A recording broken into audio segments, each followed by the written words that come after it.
Dude, look at the dots on this one. That's a drum spots redfish right there. Look at these crazy spots he's got. He's got them on both sides. Okay, well, we're gonna put him back.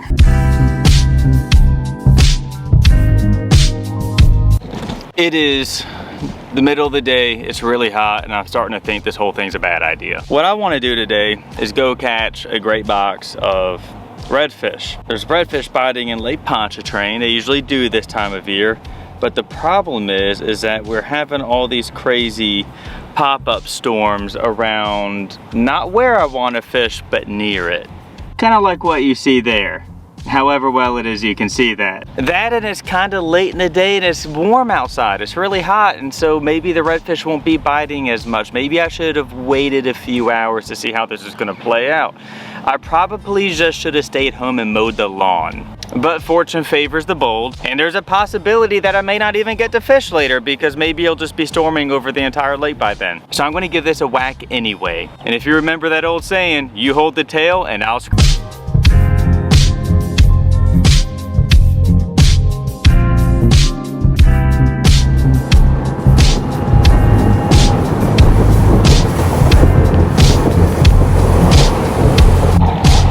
We're here, baby. All right, so what I'm gonna do now is idle around and look at my sonar. Like, there's a bunch of stuff on the bottom you can see here. And what I'm really looking for, I mean, we're looking for redfish. When redfish show up on sonar, you will not end the day wondering if you saw them or not. So rather than just fish each rig and waste 5 to 15 minutes, I'm just gonna pull up to it and idle around it. It could spook those fish. I'll leave them and go somewhere else for 5 minutes and come back and they'll let them chill out, then hammer them, baby.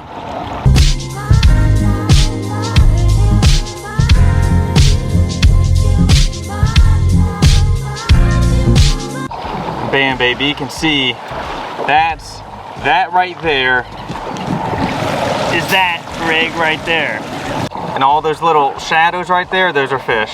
So let's get this party started. Yes. So ready to do this.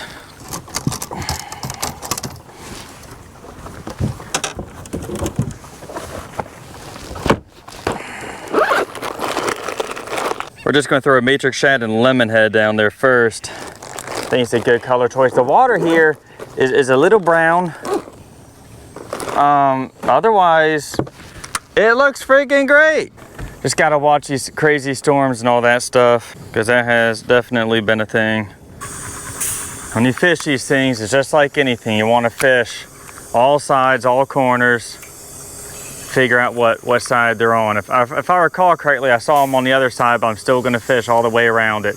It could be swimming or circling around it, I don't know.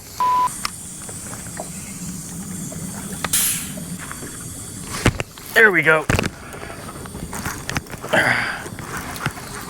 Oh no, it's a little rat. Dude, just be 16 inches. Bam. I don't think this guy's 16 inches though. Nope, that's not the case. He's close though. Great, this is the game we're gonna play. Rat red game. Thank you, buddy. But that's pretty cool though, to cut down on bad water, cut down on unproductive water by using sonar, and zero in on the exact spot it is you need to cast to. That's why you learn electronics, man.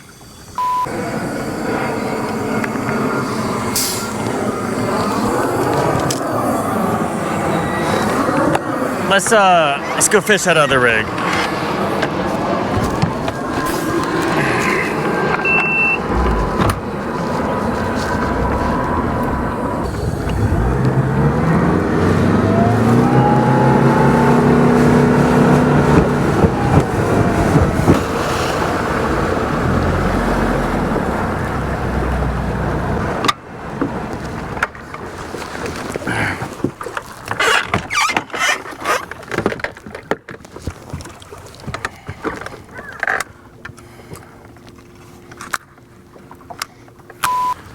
Oh man, oh no. That big old storm right there, that could crash this party.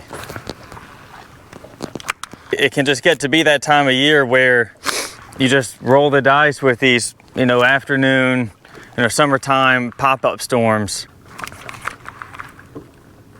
Oh man, yeah, I've had my butt kicked by enough of them to that where it makes me a little squirrely when they start getting all big like that.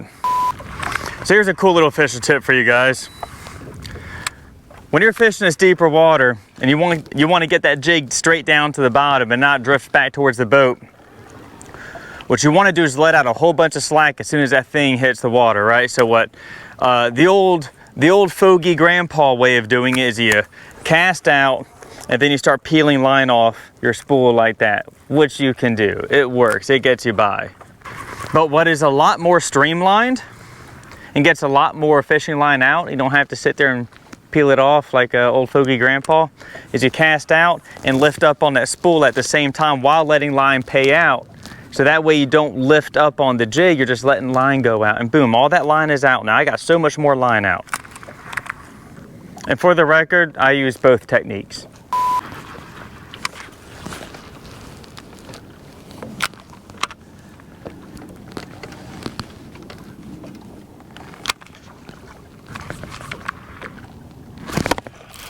There he is.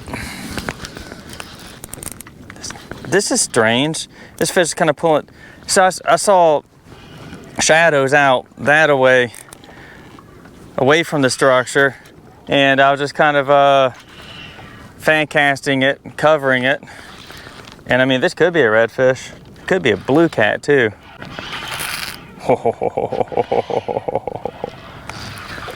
It's a redfish. It's the kind I want.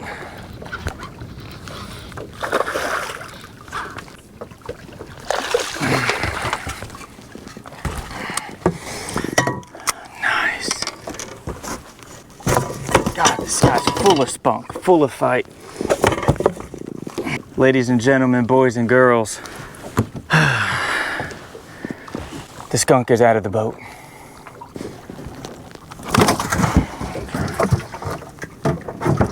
And I'm actually going to hang on to him because I want to take pictures with him later.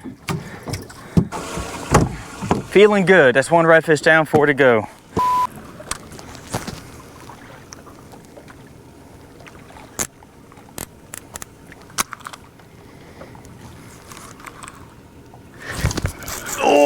Right.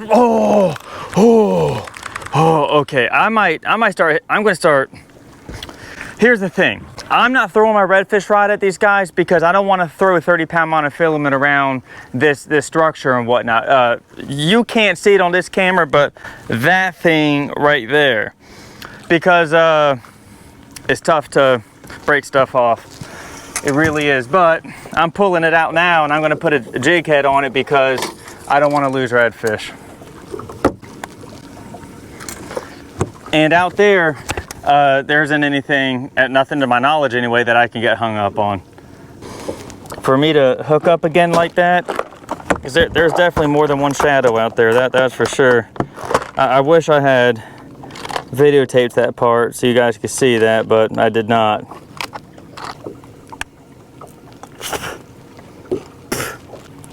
Where's that garlic spray at? We're gonna hit this with some of that garlic spray. Redfish love garlic spray. So stinky.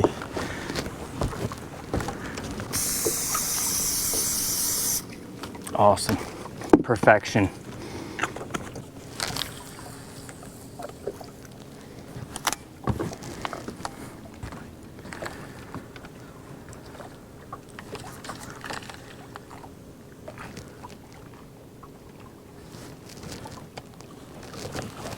Oh, come back.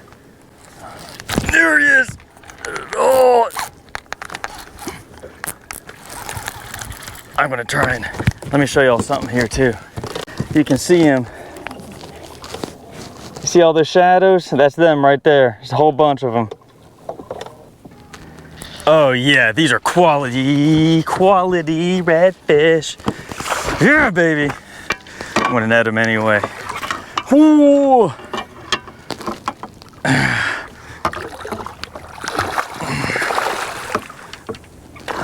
Come here, buddy. Gotta get back out there. Oh, yeah. Yes!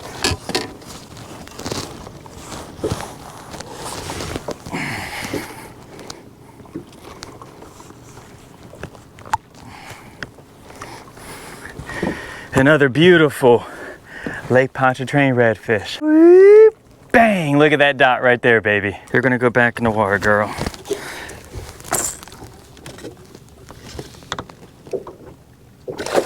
All right, awesome. There's still fish coming through. I don't know if they're just swimming past in schools going to wherever it is that they're going, or if they are, yeah, they're back.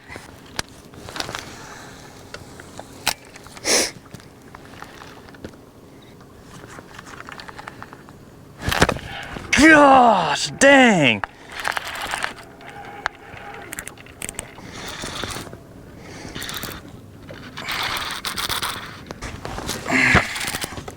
Man, that bite is just insane.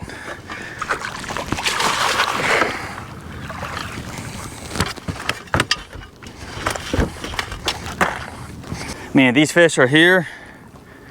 They're probably on the causeway too. If that water's good, if that water clarity is good. Ladies and gents, I present to you redfish number 3.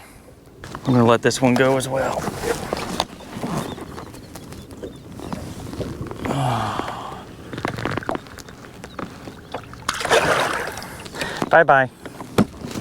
It's actually been a very, very long day for me. I got up at 3 o'clock this morning to drive down to Port Sulphur to film a speckled trout fishing trip down there.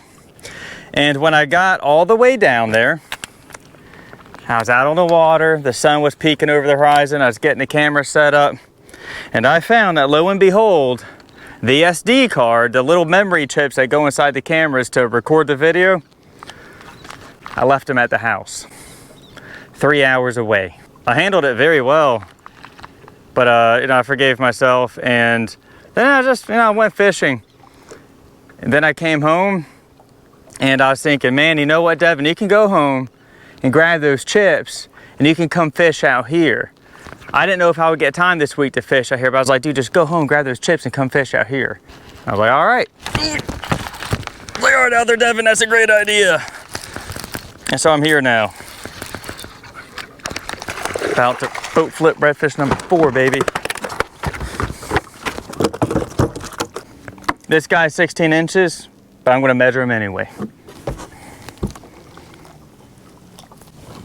Oh yeah, and he's almost a cool 18. All right. Thank you, buddy.